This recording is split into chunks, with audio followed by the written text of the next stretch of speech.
So let's just summarize what we've learned so far. What are some major trends that we should expect over the next 10, 20 years? Again, I just say this, all right? If you really believe that next week Donald Trump and Iran are going to come to a peace agreement, if you believe that maybe in 5-6 months, both Iran and the United States will exhaust themselves, the global economy will suffer too much, and then they'll just stop the war, and things will go back to normal. I don't know what to tell you, okay? You're living in a fantasy world. You have to wake up and recognize that this is the end of the unipolar moment, and we're moving towards a new world. And you can either choose to adapt to this new world, or you will die. It's that simple. Alright? So, massive trend is deindustrialization and deurbanization, where people in the cities will have to move back to the countryside, especially young people. Okay? They have to learn like real skills. No more cryptocurrency trading for you guys, okay? Learn how to milk a cow, or kill a chicken, or grow food, whatever, okay? But just do something useful for your life. Nationalism and remilitarization is very important, where you have to get young people who willing to fight and defend your land. Okay? And that means getting them to believe that your nation deserves to be strong. So whichever nations are most ready and most able to excite their younger population into fighting wars will be the ones who will be most resilient. Mercantile systems, basically independent trading blocks. Resource wars is a very big thing, okay? Famines, genocides, slavery.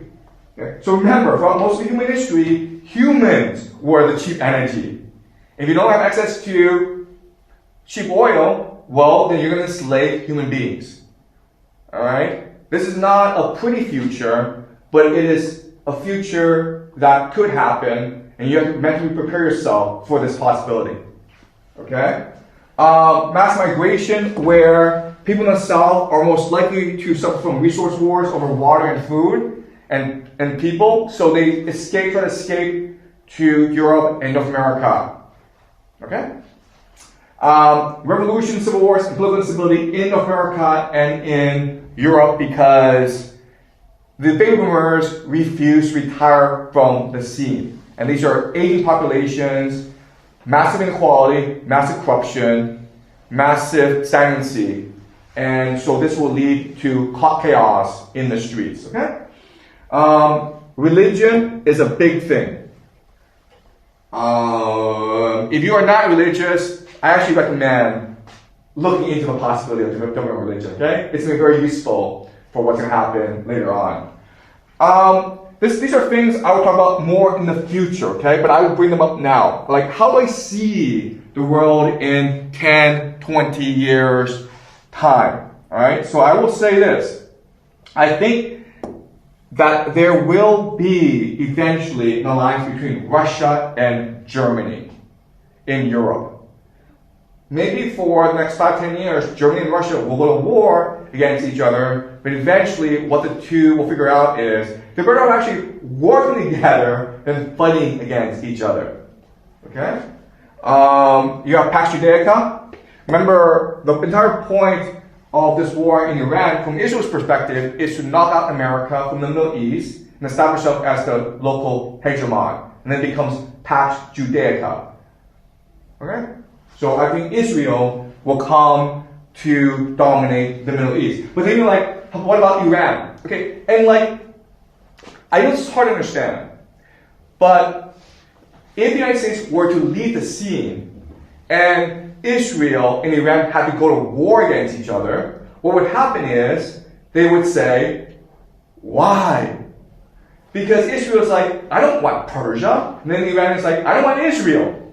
And Israel has nuclear weapons. So they would agree to split the Middle East up where Iran controls Strait of Hormuz and Israel controls the Levant, right? Historically, actually, the Israelis, the Jewish people, they hated the Greeks, they hated the Romans, but they actually thought they had the Persians. So there's this history going back where Persians and Jews actually get along very well. And in fact, in the Middle East, the place outside Israel with the largest Jewish population is Iran. And they're very well treated there. Okay, so I don't see why, if America were to leave the scene, why couldn't Israel and Iran come to a mutually satisfactory agreement that benefits both nations? Right? Japan. Again, I think the major problem facing all Western industrial nations is the aging crisis. What do you do with these people who are 90 years old? They can't get out of the house. Their brains aren't really functioning properly, but they still control all the money, all the power, and they're extremely influential. What do you do? Well, in most countries, you can't do anything about it.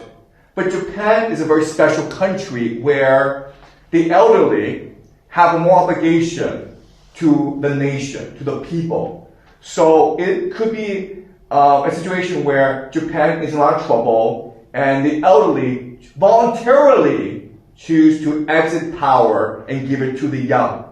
All right? But I think Japan's the only nation that would do this voluntarily. Every other nation, basically there has to be wars in order for the young to arise to power. All right, the American Holy Empire. The nation that is most capable of surviving the next few decades of tribulation, of crisis, is America. Why? Because America is so incredibly wealthy, okay? It's protected by 2 oceans. It really controls Canada and Mexico. So think of America as not just the continent of America, but really as entire North American and Latin American, okay? That entire sphere is basically America. So it has unlimited resources. It has unlimited population. And also America, the Americans are the most creative, the most entrepreneurial, the most energetic people in the world. So I would bet against America, all right? But what I think will happen is that America will need a new identity in order to survive the age of tribulation. They will go from Pax Americana, which is a secular, global idea, to one that is much more nationalistic, that is more focused on community and nation. That means embracing Christianity. Okay? And I think that Christianity will be the force that rebuilds America after the many crises America will face over the next few years. The last thing that will happen is techno-Marxism, okay? Where nations that have the resources want to institute an AI surveillance state to better marshal the limited resources to basically to better control its people. Okay? And this is something we'll talk about later on, okay? But basically, you will have this sharp division of people into different classes. Where at the very top, you have freedom, but people at the very bottom become slaves or serfs, right? Okay, so that is it for trends I see in the future. Again, I say this, but you have to give the illusion that this war will end soon, and that once this war ends, then we'll go back to the things before this war, okay? No, the world has completely changed. We're not going back to the old world. We're going to a new world. And what this new world will look like is something that we can choose to control. Okay? All right, any questions? All right.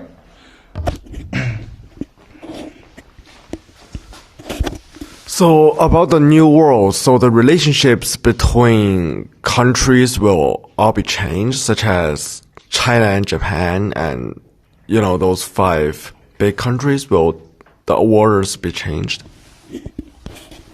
Okay. All right. So the best way to understand the geopolitical situation is that it's constantly in flux. It's constantly dynamic, okay? Meaning you cannot easily divide nation states into enemies anymore. Their alliances will constantly shift over time. And the nation-state system will also break apart into much more resilient communities. Now, it's possible that nation-states become a series of city-states. Okay? So basically, think about the world in maybe the 1930s, or maybe even China during the War in States period. Okay? Basically, I can't tell you that we'll go to a new world and then this is what it will look like. No, it will constantly change over time. Okay? Alliance will constantly shift over time. It's possible that in the beginning, in East Asia, maybe Vietnam, Japan, South Korea, the United States, Russia combine to contain China because they see China as the hegemon. But then they're like, wait a minute here, Japan's rising in power, so let's combine against Japan. Okay? It's a dynamic situation. But basically, what you have to understand is that everything that you've been taught in school, everything that you understand about the world, everything you believe to be true about the world will change. And so you have to open your mind and be ready for constant political flux. Okay, does that make sense? All right. Any more questions, guys? All right.